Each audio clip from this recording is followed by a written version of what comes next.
Assalamualaikum warahmatullahi wabarakatuh.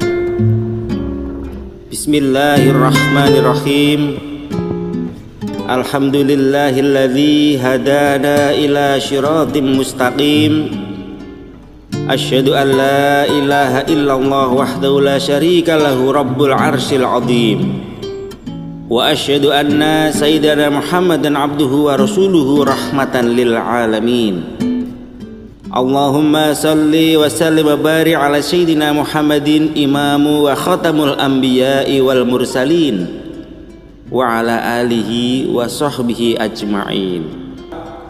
Faqala Allah ta'ala fil Qur'anil Karim, a'udzu billahi minasy syaithanir rajim. Bismillahirrahmanirrahim. Qalu subhanaka la ilma lana illa ma 'allamtana innaka antal alimul hakim. Rabbis shrahli sadri wa yassirli amri wahlul 'uqdatam min lisani yafqahu qawli. Shadaqallahul azim. Hadirin jamaah yang dirahmati Allah Subhanahu wa taala, pada kesempatan yang baik ini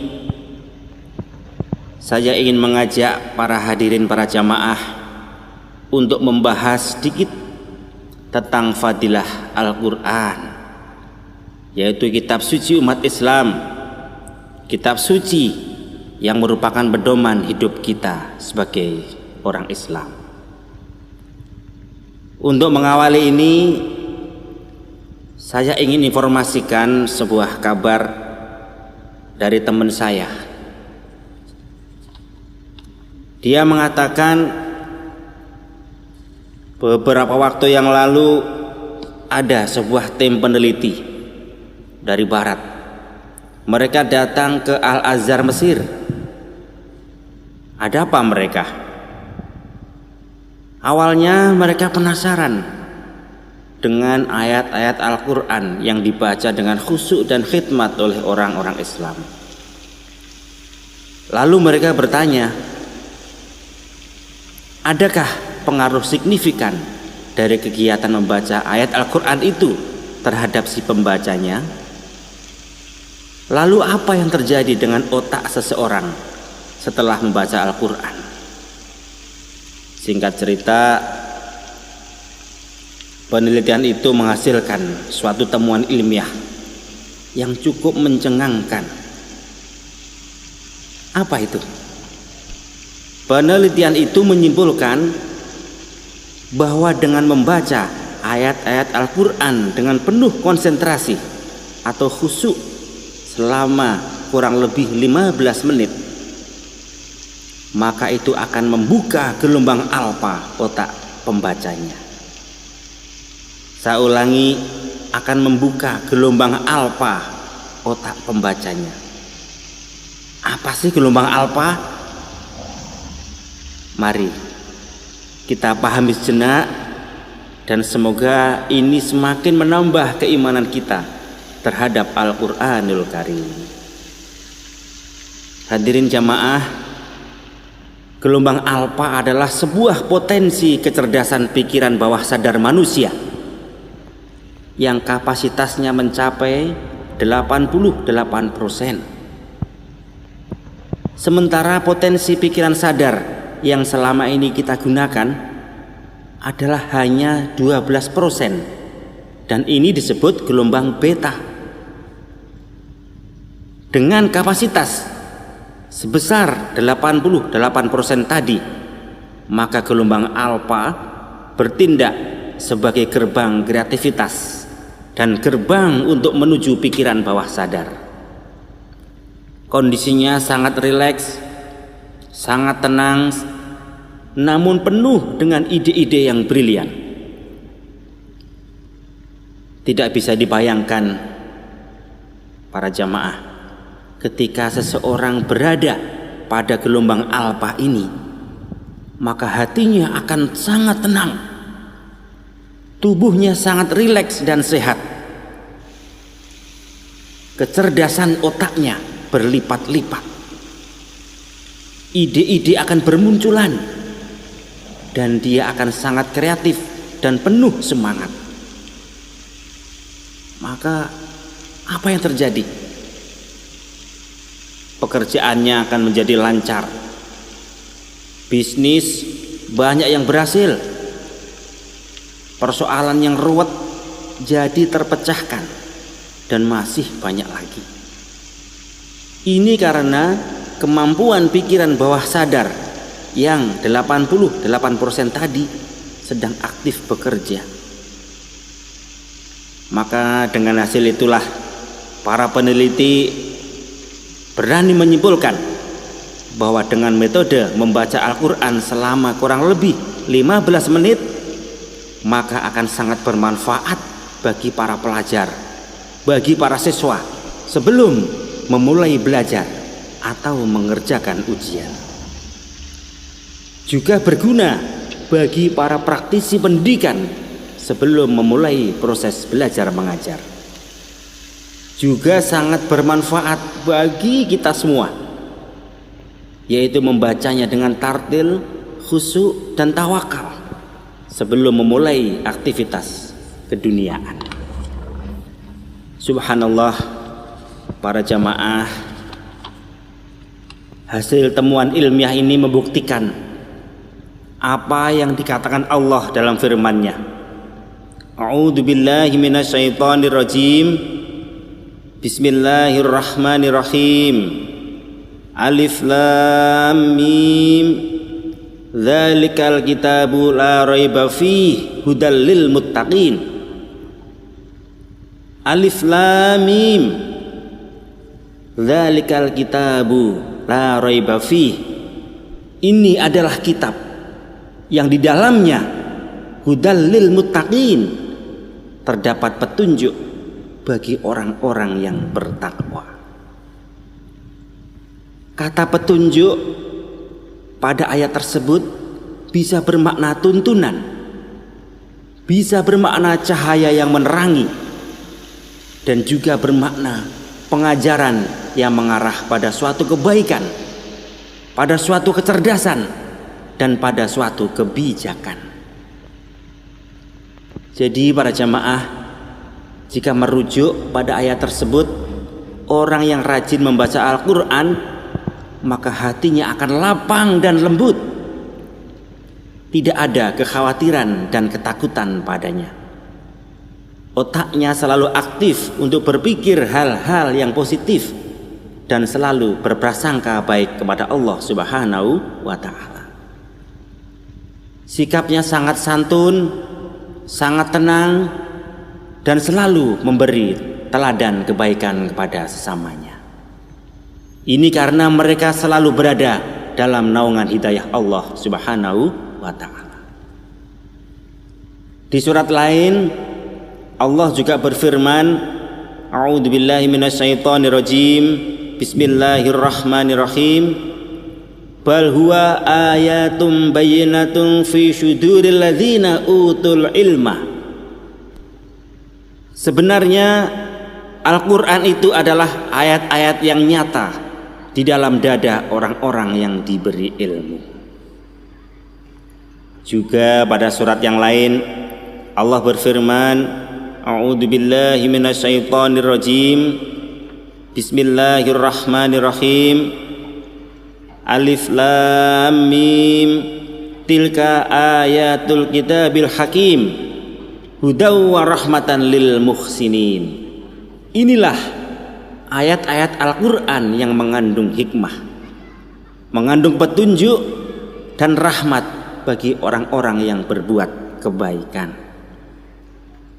Semakin jelas dan tegas para jamaah, para hadirin, bahwa di dalam Al-Quran terkandung ilmu, terkandung hikmah, terkandung petunjuk, dan juga terkandung rahmat. Bagi siapa itu? Yaitu bagi orang-orang yang senantiasa banyak berbuat baik. Orang yang berbuat baik adalah orang yang selalu sibuk dengan urusan meningkatkan ketakwaan. Orang yang bertakwa sudah pasti adalah orang yang menjadikan Al-Quran sebagai pijakan dan pedoman hidupnya. Dan dia akan senantiasa menjaga keistiqomahan untuk membaca, memahami, dan mengamalkan Al-Quran di sepanjang hidupnya. Hadirin jamaah yang dirahmati Allah, jika dihubungkan dengan hasil penelitian ilmiah tadi, orang yang sibuk dengan membaca dan memahami Al-Quran, maka otaknya akan selalu berada pada gelombang alfa, yaitu selalu berpikir positif, berpikir kreatif, dan rileks. Potensi kecerdasannya akan selalu terbuka, dan akhirnya ilmu dan hikmah akan mudah masuk ke dalam otak dan hatinya. Petunjuk atau hidayah akan selalu dia dapatkan, dan rahmat atau kasih sayang Allah akan selalu menyertainya. Sementara untuk tujuan yang lebih agung, yaitu kemuliaan di akhirat kelak, Allah juga menjanjikan balasan pahala yang sangat besar bagi hamba-hamba yang selama hidupnya sibuk dengan urusan membaca, memahami, dan mengamalkan Al-Quran. Nabi kita Muhammad sallallahu alaihi wasallam bersabda, barang siapa membaca satu huruf dari kitab Allah, maka baginya satu hasanah atau kebaikan, dan satu hasanah itu sama dengan 10 kali lipatnya. Hadis riwayat Tirmizi.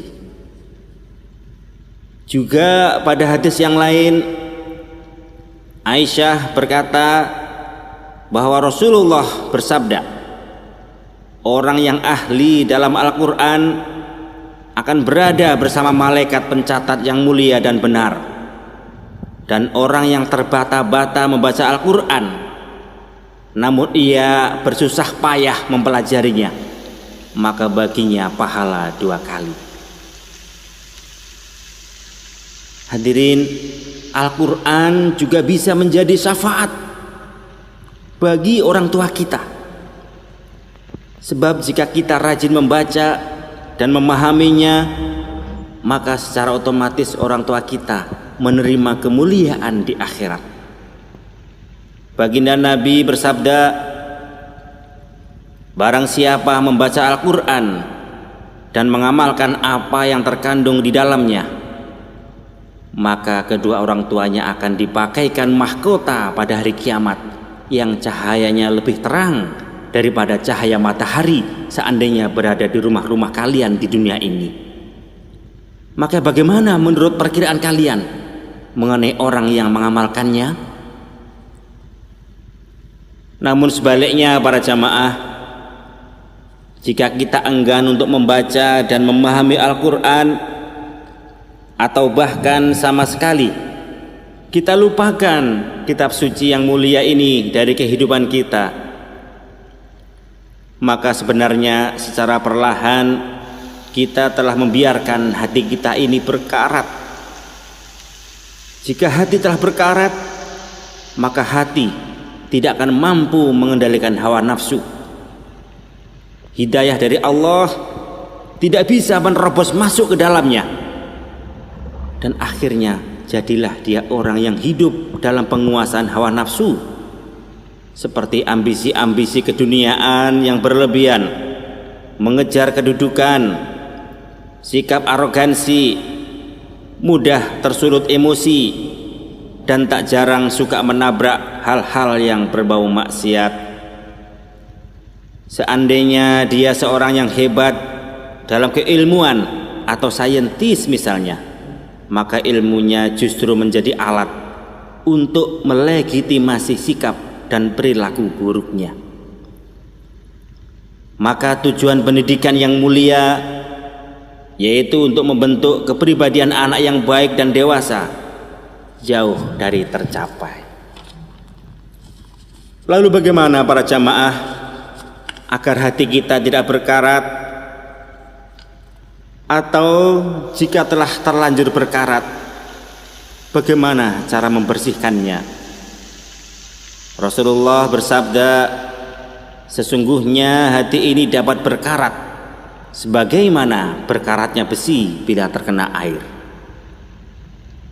Salah seorang sahabat lalu bertanya, wahai Rasulullah, bagaimana cara membersihkannya? Rasulullah menjawab, yaitu dengan memperbanyak mengingat maut dan membaca Al-Quran. Maka dalam hal ini Rasul juga bersabda, sesungguhnya seseorang yang tidak ada sedikit pun Al-Quran di dalam hatinya, maka itu ibarat seperti rumah kosong. Bayangkan para jamaah, betapa kotornya, betapa jorok dan hancurnya jika sebuah rumah dibiarkan kosong alias tidak berpenghuni. Subhanallah para jamaah, begitu hebat, begitu luar biasanya Al-Quranul Karim memberi manfaat dan fadilah bagi pembacanya, baik untuk keperluan dunia maupun untuk keperluan di akhirat. Jika demikian halnya, mari kita merenung dan bertanya pada hati nurani kita, apa yang lebih penting dan utama selain Al-Quran? Apalah arti dari kehebatan dan kecanggihan kita di dunia ini jika hati kita jauh dari Al-Quran? Maka dengan tegas Rasulullah bersabda, khairukum man ta'allamal Qur'an wa 'allamahu. Sebaik-baik kalian adalah orang yang belajar Al-Quran dan lalu mengajarkannya. Hadirin jemaah yang dirahmati Allah, dari apa yang telah kita bahas tadi, maka jelaslah bahwa jika kita mengaku sebagai umat Islam, maka kita punya kewajiban terhadap Al-Quran. Dan Al-Quran punya hak atas kita. Apa kewajiban kita? Pertama adalah membaca, kedua mempelajari, ketiga memahami, keempat melaksanakan, dan kelima adalah mensyiarkan. Lebih simpel dan lebih mudah untuk menghafal. Kewajiban kita terhadap Al-Quran adalah 5M, bukan 5 miliar.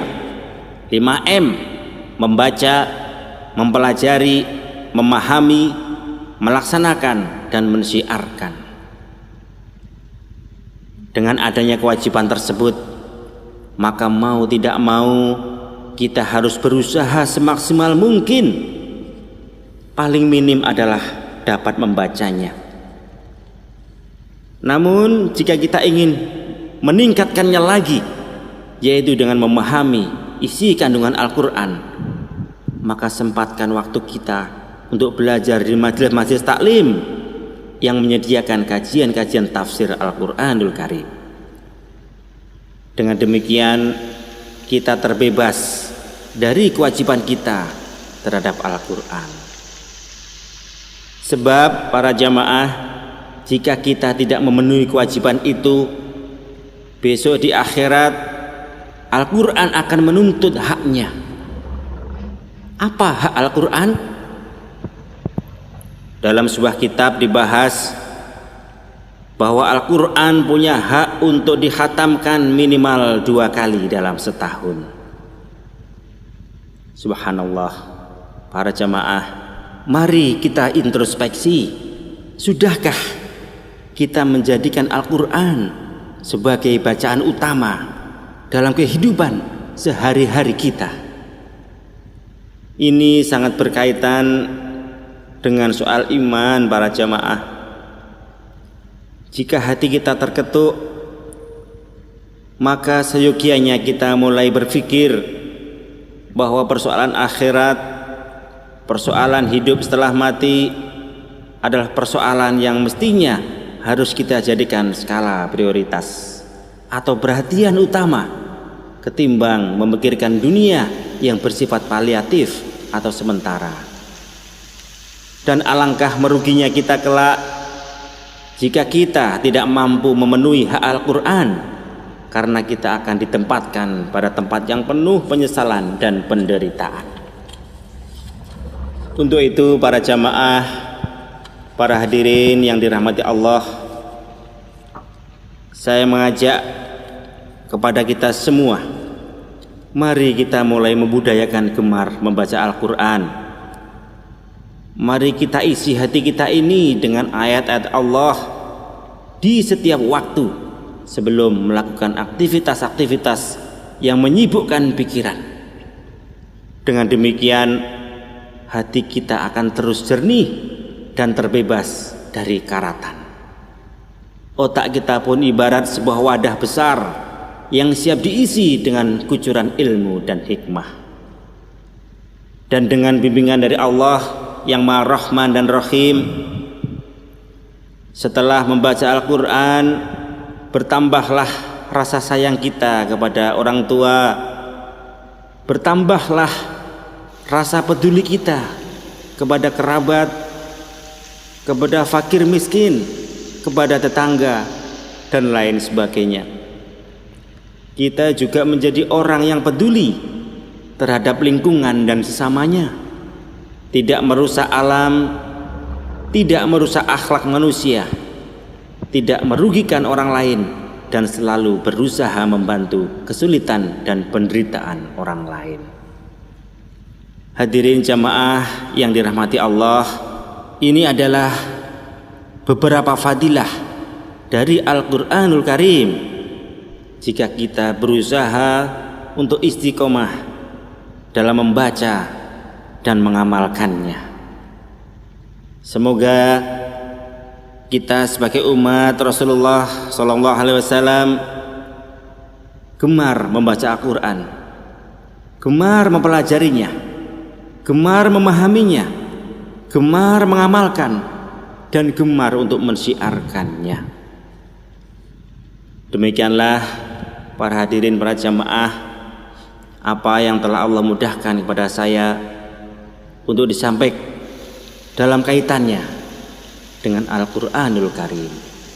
Semoga dengan gemar membaca Al-Quran, iman kita kian bertambah dari hari ke hari. Ilmu dan hikmah selalu kita dapat di setiap waktu. Dan semoga rahmat dan hidayah Allah senantiasa menaungi dan menerangi kita dalam menapaki jalan hidup yang penuh ujian dan cobaan ini. Dan akhirnya semoga kita memperoleh kebahagiaan fid dunya wal akhirah. Amin ya rabbal alamin. Terima kasih atas segala perhatiannya dan mohon maaf atas segala kekurangannya. Wassalamualaikum warahmatullahi wabarakatuh.